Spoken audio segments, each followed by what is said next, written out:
রাতভর প্রবল বৃষ্টিতে বিপর্যস্ত কলকাতা। উত্তর থেকে দক্ষিণ প্রায় সব রাস্তায় জলের তলায়, নেই বাস গাড়ি, রাস্তায় বেরিয়ে চূড়ান্ত দুর্ভোগ। বাস যদি পাই নাহলে হেঁটে যেতে হবে।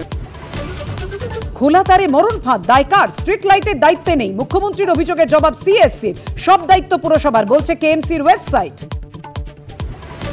বৃষ্টি থামলেও জমা জল, কলকাতায় দিনভর চূড়ান্ত দুর্ভোগ। ড্রেজিং নিয়ে ডিবিসিকে আক্রমণে মুখ্যমন্ত্রী। কলকাতায় কোথায় ডিবিসির জল, পাল্টা ডিবিসি।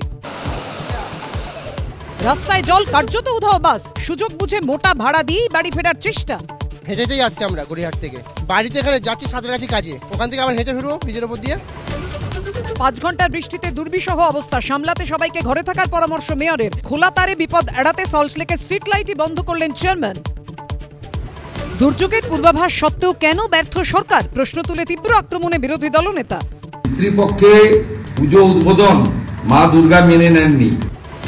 দুর্যোগের জন্য সবার সমস্যা, সাময়িক স্বস্তি কারামন্ত্রীর। নিয়োগ মামলায় জেল না বেল, মঙ্গলে হলো না শুনানি। বুধবার রায় দেবে বিশেষ ইডি আদালত।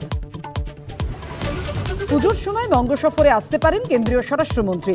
চতুর্থীর দিন আসতে পারেন কলকাতায়, উদ্বোধন করতে পারেন সন্তোষ মিত্র স্কোয়ার সহ 3টি পুজোর। পুজোর কেসবুকে কার কি আপডেট? কেসবুক সকাল 7:30টায়। শারদোৎসবে সুরে সুরে কথার কেরামতি। পুজো র্যাপ দুপুর 1:30টায়। থিমে সম্মোহনে সম্মোহিত পাউলি দাম। ঘুরে দেখলেন ত্রিধারার বালিগঞ্জ কালচারালের পুজো। করুক মাথা থিম দিনভর।